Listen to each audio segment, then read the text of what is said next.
తన కొత్త సాంగ్ మరోసారి వరల్డ్ కప్‌ని ఒక ఊపు ఊపేస్తుందని షకీరా అనుకుంది. కానీ చివరి సెకన్‌లో ఐ షో స్పీడ్ ఎంట్రీ ఇచ్చి మొత్తం స్పాట్‌లైట్‌ని లాగేసుకున్నాడు. చివరకు దీనిపై ఫిఫా ఇచ్చిన రిప్లై చూసి జనాలు నోరెళ్లబెట్టారు. మొదట 'జెల్లీ రోల్' 2026 వరల్డ్ కప్ కోసం ఫస్ట్ సింగిల్ రిలీజ్ చేశాడు. కానీ దానికి ఆశించిన స్థాయిలో రెస్పాన్స్ రాలేదు. టెక్సాస్‌లో పడ్డ ఒక వీక్ పాప్ ఫ్లై లాగా చప్పగా సాగింది. దాంతో ఫ్యాన్స్ అందరూ షకీరాని తన ఫోర్త్ వరల్డ్ కప్ మిషన్ కోసం తిరిగి రావాలని బతిమిలాడారు. షకీరా కూడా ఆ ఛాలెంజ్ని యాక్సెప్ట్ చేసింది. ఆమె ఒక కొత్త సాంగ్ రిలీజ్ చేయగానే సాకర్ ఫ్యాన్స్ అందరూ షాక్ అయ్యారు. అందరికీ అది విపరీతంగా నచ్చేసింది. ఇక world cup anthem debate close అయిపోయిందని అందరూ అనుకున్నారు. కానీ సరిగ్గా అప్పుడే I show speed history create చేశాడు. ఈ ఇంటర్నెట్ స్టార్ తను కూడా ఒక పర్ఫెక్ట్ వరల్డ్ కప్ యాంథమ్ చేయగలనని ప్రూవ్ చేయాలనుకున్నాడు.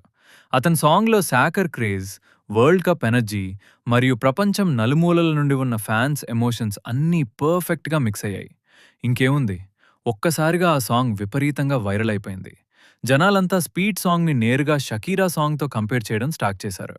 అది చూసి స్పీడ్ తన trachea official world cup theme అవ్వాలంటూ ఆ వీడియోని రీపోస్ట్ చేశాడు. ఫిఫా దీన్ని చూసి నవ్వి ఊరుకుంటుందని అందరూ అనుకున్నారు. కానీ సీన్ రివర్స్ అయింది. ఫిఫా దానికి రెస్పాండ్ అవడమే కాదు, కొన్ని రోజుల తర్వాత 2026 వరల్డ్ కప్ అఫీషియల్ ఆల్బంలో స్పీడ్ సాంగ్ని కూడా యాడ్ చేస్తున్నట్టు అఫీషియల్ అనౌన్స్మెంట్ ఇచ్చేసింది. అలా ఒక్కసారిగా ఈ డిబేట్ మునుపటి కంటే మరింత హాట్గా మారిపోయింది. ఇప్పుడు క్వశ్చన్ చాలా సింపుల్. ఈ రెండింట్లో ఏ సాంగ్ వింటే మీకు అసలైన వరల్డ్ కప్ వైబ్స్ వస్తున్నాయి? కామెంట్ చేయండి.